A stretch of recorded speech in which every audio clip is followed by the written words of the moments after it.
we talk about spring training. We look at spring training. It's so long. They got like 50 games to play. I mean, if I was in charge of a team, none of my important players would ever play until like March 15th anyways. Well, yeah, you look at what the White Sox are doing with Chris Sale. They're I not would do that with all my horses. They would all do that. They're not trotting them out there until the middle of March. You don't need to throw an extra 40 innings in spring. It's ridiculous. Yeah, unless you really want to work on specific grips or like if you want to shore up your mechanics or whatever do the that in case may bullpen be. sessions, simulated games, shit like that. Well, yeah, I mean, I understand that you could do, but at the same time, it doesn't compare to live batters. You know what I mean? It doesn't. I know. But the Cubs did that with Jake Arrieta. Jake Arrieta first. Well, I agree with that. You want to, especially with Sale, you want to minimize his innings. He had over 240 last year. I don't know if he reached 240. Or no. He had 240 strikeouts. But he definitely would have reached. It was like 220 innings. It was nuts. He reached an insane amount of innings per start because if you remember, he had a late start to the season. Yeah, because he broke his foot. But he still dominated. That was like absolutely unbelievable what he was able to do, just overpowering hitters like it was nothing. I want to bring up the White Sox because there's a lot of optimism, more so than last year. Yeah. I mean, they're definitely better than 76 wins. That's for sure. Weren't they 73 and 89? No, they won 76 last year. 76 and 86? Yeah, dude, come on. You're selling the White Sox short. I'm sorry.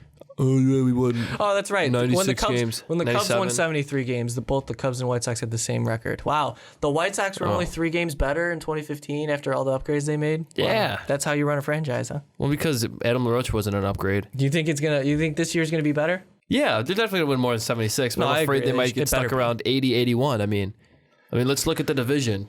The Royals, they got Gordon back. Their rotation looks pretty much the same, except they lost Cueto, who sucked for them anyways. Mm-hmm. They don't have Greg Holland anymore, but it doesn't really matter because Wade Phillips is just... Or Wade Davis, not Wade Phillips. Shout out to Wade Phillips. Super Bowl winner. But Wade Davis is just insane. It's kind of okay. The bullpen's going to be there again. They don't even lose a... They lost their boy Brandon Finnegan, too. Yeah, it's okay. He's good, though. He'll be good. Yeah, he should. But anyway, yeah. No, I hear you with the Royals. Definitely, they're going to be there. But do you have the Royals at the top of that division? Yeah. And then who do you have in second? I think it's going to be the Indians. Indians, baby. That rotation, I love it. The rotation is rock solid. Bullpen, they made a lot of upgrades there. Mm-hmm. And their lineup's pretty solid, man. It's just... Lineup's a big question mark. It relies on... Brantley's he's got to be healthy. And then He's supposed to be back late April. Abraham Almonte's got an 80-game suspension, so yeah, which sucks. That really screws up their little outfield right situation. there. Yep, definitely. But then you look at the infield. Francisco Lindor, stud. Jason Kipnis, stud. Top second baseman in the league. Carlos Santana. Santana can walk like it's still his very business. Good. Yep. You got Yan Gomes has got to be healthy. Yan Gomes is he struggled so bad last year. Right, but at the same that core, what they're relying on mostly is Danny Salazar, Carlos Carrasco. And Juan Uribe's back. Juan Uribe starting third baseman. Baby. He's definitely going to be. He's going to be. Yep. And hey, Cody Allen, rock solid closer. What we're saying here is that AL Central is up for grabs. I think maybe for the Royals and Indians. And then Tigers, the Tigers got nothing but better. And Victor Martinez looks super healthy. But I don't think the Tigers are going to make the playoffs. This division is definitely up for grabs. Even the Twins could be in the middle of it come August, late July. It could happen. It could happen to the Twins. I have the Twins finishing just below the White Sox. So, are you saying the White Sox finish better than Detroit? No, not my predictions. I don't know, man. I don't know about Detroit because, they bolstered their lineup, but... They have a ton of problems still, but they got K-Rod. They finally have a closer, it seems like. Well... I don't know. He's kind of a question mark. He is, but he was dominant last year. 38 for 40, one of his best years. Got Justin Upton, who's a little questionable with his ankle right now. Is Verlander going to be your guy? 3.3 on average last year. Verlander, Zimmerman. Wasn't that good, but still pretty good. Anibal Sanchez. Sanchez is like a huge question mark. Daniel Norris. Shane Green. Yeah, their rotation is not that good. So that's why I don't think the Tigers are gonna make the playoffs. I don't believe in the Tigers very much. But their offense is rock solid. But yeah, their 1 through 6 is set. Impressive. They could hit with anybody. Right. And I still though, I do like the Indians. I agree with you. I like the Indians. I like the Royals. White Sox. So with the White Sox specifically, let's talk about the White Sox a little bit. Can the back row of the rotation do it? Do you have any faith in John Danks and Eric Johnson and Matt Latos? No. I don't blame you there. I think Eric Johnson might be the best option of all the three, and he is not proven at all. Matt Latos is a few seasons away from one of his career WAR seasons. True, and he's interesting. He had a nine start stretch last year in the middle of the summer where he had about a 2.9 run average with the Marlins before they traded him to the Dodgers. You're getting a consistent 1 and 2. You know what you're getting. Absolutely dominant, actually. Your 1 is dominant. True ace. A lot of teams are looking for a true ace. You saw what the Diamondbacks did, paying for Zach Greinke. And giving up everything for Shelby Miller. Right. And so you have Sale as your ace, and then Quintana, he's going to be consistent. He's been a very, very nice find for the White Sox. One of the top 20, 25 pitchers in the game right now. Quietly. And I don't think it's going to be quietly anymore because Quintana's just going to kill it again, and then people are going to recognize him. But then maybe he'll get some run support this year and win 20 games. He probably will. And his defense will be less than suspect. So then you move on to Rodon, who had one of the most impressive second halves among lefty pitchers. It was amazing. Just when you thought maybe he wasn't ready yet, he just completely turned it on to another level. So he had a lot of command of his breaking pitches. He was locating his fastball, which was a lot. He struggled a lot in the first half. He had a lot of walks, but that went down. The strikeouts went up. So that's something to be very encouraged about. Yep, and that's fine and perfect, but what's the point of having your 3 studs if your 4 and 5 is going to suck? And that's the thing, too. You have a question. And you know what? At the same time, Rodon might not come out of the gates super good. Yeah, you never know. He's so inconsistent. So let's talk about the lineup then, because you need to have a reliable, at least top of the lineup to produce something for you, because what's been the case for the White Sox over the last few seasons is you get past the 5th spot, and it's pretty much 1, 2, 3 every inning. Just complete holes, garbage. It seems like this year they're finally going to have the most consistent lineup 1 through 9 that they've had in the last few years. But it's still there's still so many question marks, I feel. Yeah, no, because I agree with you, because you have to rely a lot on Brett Lawrie, and you have to rely a lot on Todd Frazier. And Todd Frazier had a terrible second half last year with the Reds, but at the same time, the Reds were one of the worst teams in baseball, and that has to play at least a little bit to do with it. He said it I did. don't blame him. If you're on a competitive team, I think Todd Frazier produces. And I mean, the White Sox there was never a point last year where it's like, damn, they're going to the playoffs. But they were like, it was like September 5th, and maybe they were like 4 games out of the wild card, something like that. And that still gives you incentive more than being 20 games out in August.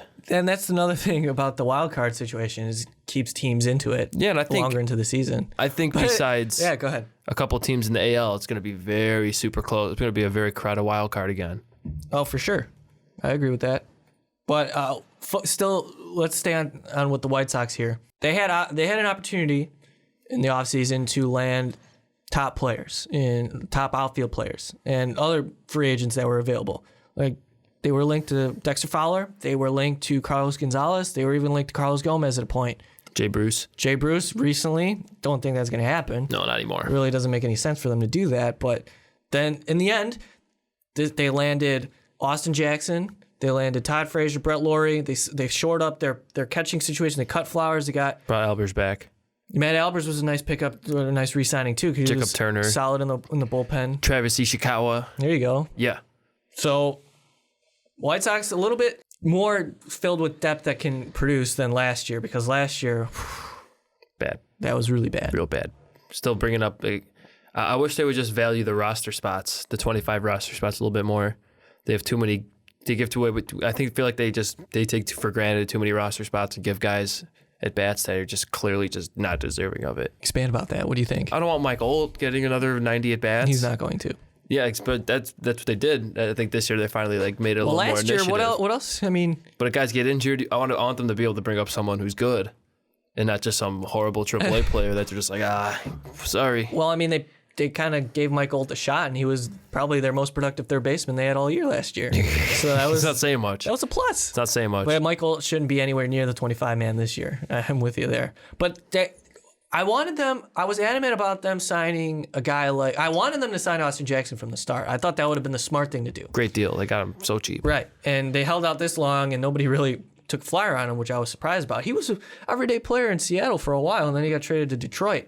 But he'll give you a production defensively, which allows Adam Eaton to move to a corner sometimes, allow Melky to DH sometimes. I wonder if he's going to go to left or right.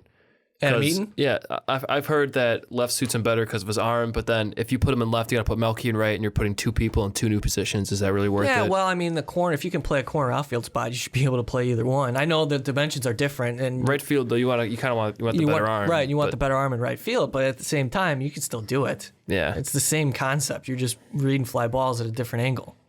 It's just, if you're a professional outfielder, you can play either corner. That's my opinion. True. But yeah, let's continue on to this in this conversation because, as I was saying before, I wanted them to sign Austin Jackson, what they did.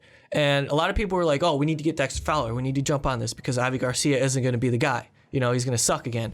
But so far, Avi's having a nice spring. We'll see what happens with him. But then instead of signing Ian Desmond, which I thought would have been the right move to do, they brought in Jimmy Rollins. And now I think you could have done both. In hindsight, I don't think you could do both, only because of the depth that they have.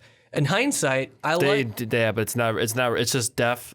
It's not good depth. It's just depth. It's not bad depth. It's Tim Anderson, Tyler Saladino. You don't like that? I think it's okay. No, Tyler Saladino. First of all, he could be a perfect utility man because he can play any position, but he can't hit.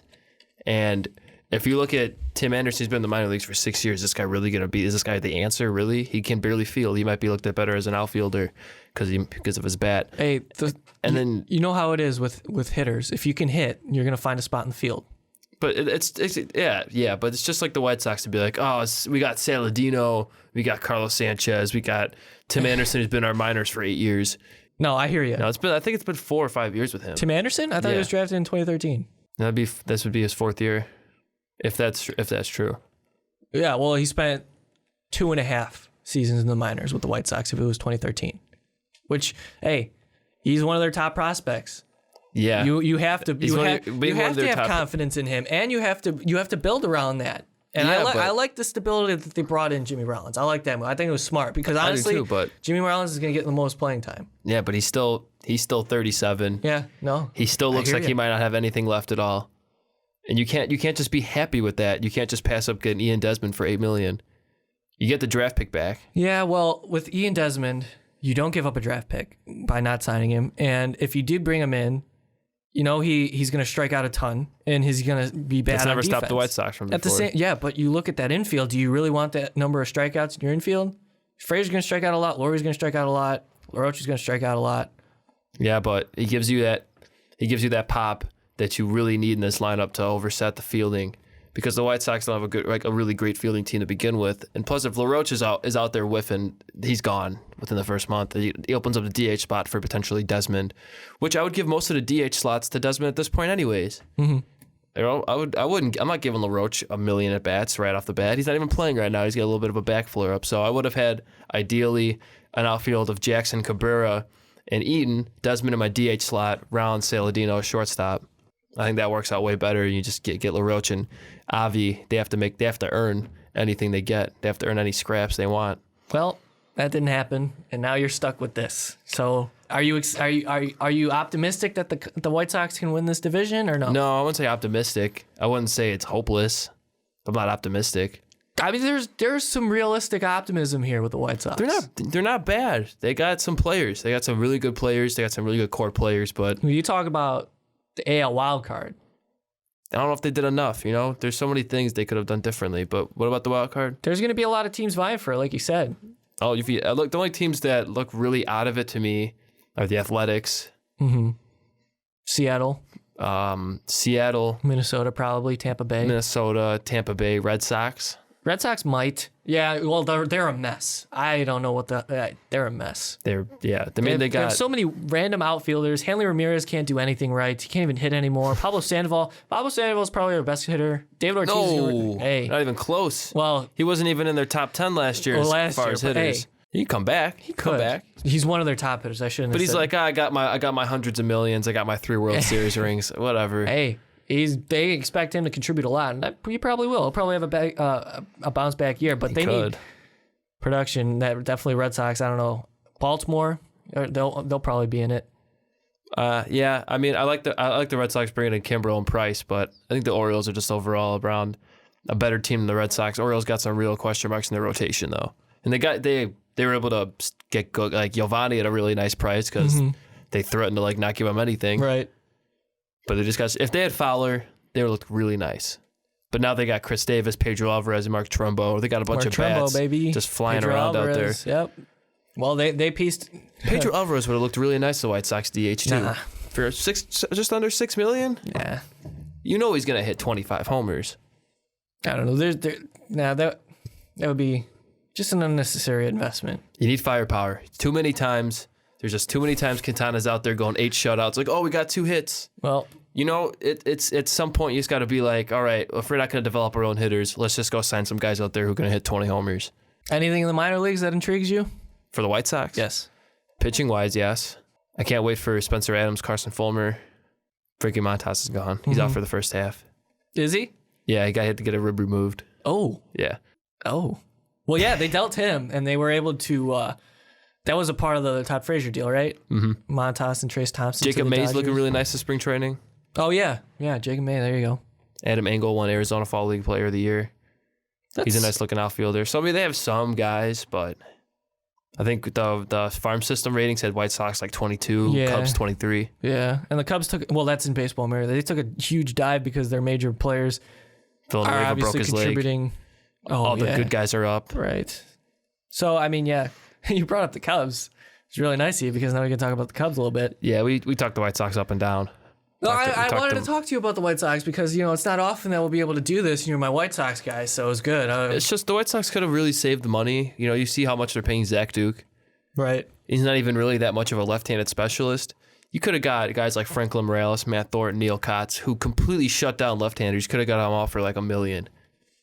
So that was a little fun way. You they really want saved. Matt Thornton, Neil Kotz again? Dude, if you look at their stats against left-handers last year, completely shut them down. Dude, these guys know what they're doing. I'm with you. And you could have saved $20 million right there. Well, they got what they got. Dave Robinson, Matt Albers, Zach Duke, Daniel Webb. Daniel Webb's not making a team. Get here. But Zach Duke doesn't really shut down left-handers, and they need that. And they didn't go for it. Well, that's okay.